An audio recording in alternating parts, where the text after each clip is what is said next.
Hello and welcome to Watch Releases recap for the week of August 2nd until August the 9th. Let's begin with Tag Heuer and their new collaboration with Hodinkee called Carrera Chronograph Seafarer. This is not the first collaboration that Hodinkee has done with Tag Heuer. I believe this is their third. One of the more popular ones was the Skipper chronograph that I personally quite liked. Well, this new chrono is actually based on a watch from 1950s in collaboration between Heuer and Abercrombie and Finch. That's right, the fashion brand, but they also did a bunch of sailing, and these watches were used for sailing races. There were a few different versions from 1949 all the way until 1968, and I think this 2024 version from Hodinkee is the most similar to the one from 1968. You can see the resemblance between the two watches. However, this watch doesn't feature a turning bezel. In fact, it is housed in their glass house case design, which I quite like. It kind of gives you that look of a vintage Hasselite crystal, but with this new case, it's actually sapphire, which looks really sharp. When you see one of these watches in person, you can really see how beautiful the integration between the crystal and the case is. The sizing is also somewhat reasonable, 42 millimeters in diameter. It's about 48.5 millimeters from one lug to another. The thickness is 14.5 millimeters, so it's a bit on the thicker side, but this is an automatic chrono with 100 meters water resistance. These watches are powered by the caliber TH20-13 in-house automatic column wheel and vertical clutch movement that beats at 28,800 vibrations per hour, and it has 80 hours of power reserve. You probably noticed that there's this extra button by the 9 o'clock position. Apparently this button is there to set the tide levels. Honestly, I don't really understand how this complication works, but the sub-dial by the 9 o'clock position in conjunction with this button by the 9 o'clock position somehow works together to create this functionality. So when you're doing the sail races, you can set the tide levels, I guess. I don't know how it all works. I'm not rich or fancy enough to be in this world. Nevertheless, visually at least, it does look pretty cool. And this watch is a limited edition of 968 pieces, and they're priced at around $8,000. Actually, not a bad price.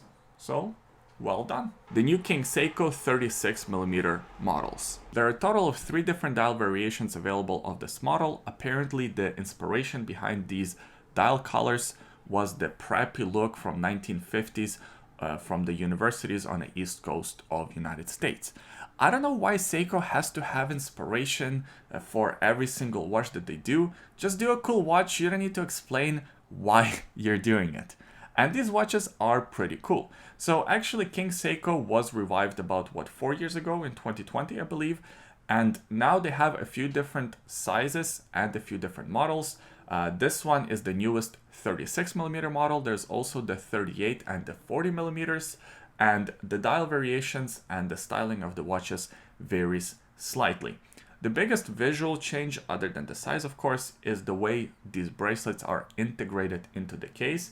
They have this sort of hinge, which should make them a little bit more comfortable to wear, especially if you have a bit of a smaller wrist. I honestly prefer the look of the other versions with sort of integrated look instead of the hinge. I think that just looks more seamless and it blends into the case architecture, but I understand why they did it this way, to sort of give you something else visually. Plus, as I mentioned, it's probably a little bit more comfortable. Out of the 3 available colors, my favorite is sort of this green one. I think that looks really cool. The only thing that I'm not so crazy about is the faux patina on the set of hands. Why just have it done the way you have it done with the blue version? I think that looks better.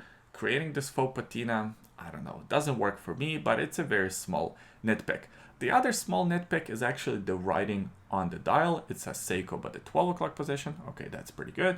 King Seiko by the 6 o'clock position. All right, that's fine too. But why add automatic 3 days? It doesn't need that writing. I think without it, the dial would look a lot cleaner. Another element of this watch that is the differentiating factor between it and the larger cousins is the fact that this model doesn't have a date window on its dial, which does help the dial look cleaner. As far as the case goes, it's made out of stainless steel. It features a 36mm case diameter These watches are only about 11.6 millimeters in case height, and they come with 100 meters of water resistance, which would make a watch like this a perfect sort of everyday timepiece. Now these ones are powered by a slightly different movement from the larger cousin. These ones are powered by the 6R51 automatic in-house movement that has 24 joules. It beats at 21,600 vibrations per hour, and it has 72 hours of power reserve. These watches won't be a limited edition. They're added to the standard catalog and they're priced at 2,000 euro. So I think Seiko/King Seiko did a pretty good job with this release. Yes, it's a bit on the expensive side, but looking at the quality of these watches, they definitely feel more high-end than your standard watch. The only complaint that I really have about this watch is the movement choice. It's all right, it's pretty reliable, but the accuracy of this movement is not acceptable for a watch around $2,000, as well as having it not be a high beat movement. So that's just my personal opinion. I think the movement of this watch is its weakest link. The new AP Royal Oak offshore models. Audemars Piguet has released 3 new models in their offshore line of watches. Now this line is not for everyone. It takes a specific personality, I think, to wear and pull off wearing a watch like this. But if you're one of these people, I think you'd be pretty happy. Or maybe not, I don't know. So let's actually go over them. There's the rose gold version. That's a 37mm version. And what's notable about this version is actually is the only offshore in 37mm that doesn't have diamonds on its dial, or it doesn't have like weird patterns, you know, with the levels and all that crap that they did a few years ago. So this one is just a sort of clean design. And even though the 37mm in Royal Oak wears pretty large, I think it's targeting a female demographic. I know a lot of men will wear a watch like this, and there's nothing wrong with wearing a watch like this, but these offshore models are meant to look oversized on your wrist, and I think on a female wrist, this 37 will look ginormous, and that's kind of the point of it. So I think a lot of women will be actually happy with a watch like this, because even from my wife, I get the complaint a lot that watch brands don't really listen to what sort of females want to see, and they just give you sparkles and diamonds and all this crap, where a lot of females actually just want a nice clean dial and a smooth, sharp look, which this watch provides. As far as the specs of it go, it's about 12.1mm in case height. These ones are powered by the AP self-winding caliber 5900. It has 60 hours of power reserve and it beats at 4 Hz. And these will not be cheap watches. This one is priced at 47,200 USD. Now there's also a stainless steel version that's in a larger case. This one is 43mm with 14.5mm case height. So that's more traditional offshore that we know and quote unquote love. This one comes with a rubber bezel, which is kind of unique. And I guess this watch is supposed to be the sporty watch that you would take on your yacht and you would jump into south of France seas and do all this kind of stuff that owners of these watches would do. You wouldn't be afraid to bang this watch around. But it is still very expensive. It's priced at 27,400 US dollars. And this one is powered by the caliber 4300-02 that has 70 hours of power reserve and also beats at 4 Hz. Lastly, there is the Chronograph. That's kind of what we know offshore model line to be. When I think offshore, I usually think of chronos.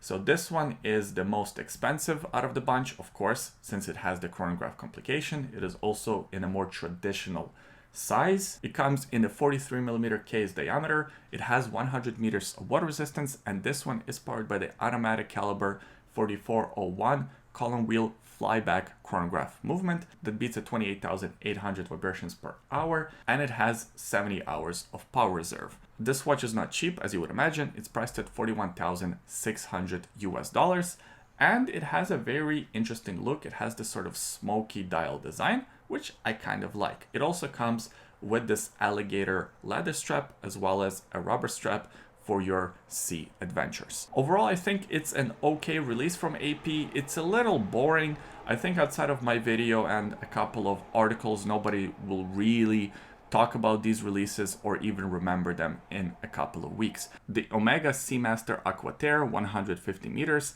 titanium ultra light. A couple of months ago, I covered this pretty cool Aqua Terra. There was a collaboration between Omega and their brand ambassador from Sweden, a pole vaulter named Armando Duplantis. His nickname is Mondo, and this watch was known as Mondo. It features Swedish flag colors, and overall, it's a pretty sharp looking watch. Well, at the Olympics, he was spotted wearing this brand new addition to the Omega lineup, and it's actually already launched on their website, but it was pretty quiet launch. Omega lately has been doing these quiet launches instead of doing big press releases. And this new Aqua Terra 150 meter titanium ultralight is actually a very, very cool watch. At first glance, it kind of looks pedestrian and average. What's so special about this watch? But the specialness comes from all the technology employed to create a watch like this. And some people will really appreciate that technology, others won't care about it so much. So it comes in a titanium case measuring 41 millimeters in diameter. This watch comes with 150 meters of water resistance, as the name would suggest, and it only weighs 55 grams on the supplied fabric strap. Now, the reason why this watch is so lightweight is because of the movement. This one is powered by the caliber 8928, which is an in-house master chronometer certified movement that's made out of titanium. Titanium movements are very hard to execute, and that's why the price of this watch will be higher, of course. Now, this movement beats at 25,200 vibrations per hour. It has 72 hours of power reserve and 29 joules. So as I mentioned, this will be a very expensive watch. It's priced at 56,900 euro. And a lot of people, when they hear that number, they just think it's way too expensive. It's just an Aqua Terra in titanium. Why is it so expensive?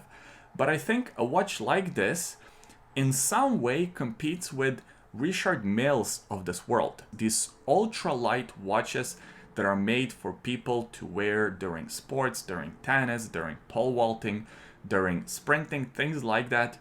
The watch that's not going to get in the way is just sort of put it on and you even forget that it's on your wrist. The problem is, of course, that you don't need a watch like this. If you're very rich and fancy, yes, you would have something like this to show off. But really, you can just put on a G-Shock and it will do the same job, probably even better, because it will be more accurate. You won't have to worry about it getting damaged, and it will have more functions. But of course, that could be said about any watch. Why would you buy any mechanical watch if you can just get a cheap G-Shock that will do more? So I guess I am sort of defending this watch a little bit. I guess I'm an Omega lawyer now, but I like it. I think they did a really good job with this release, and it is kind of a cool watch for very few people that will appreciate all this technology and all this stuff that went into creating this timepiece. Let's actually talk a little bit more about Omega, because there was an unreleased no-date Omega Seamaster spotted on the wrist of Daniel Craig. Daniel Craig, of course, is an actor who played James Bond, and he is an Omega ambassador. During Olympic Games, he wore this unreleased Omega Seamaster that at first just kind of looks like your standard Seamaster, maybe a Bond edition. It's hard to tell, but upon closer look, and shout out to Gear Patrol for spotting all the differences and actually sort of calling out this watch, you can see that it's something that hasn't been officially released to the public yet.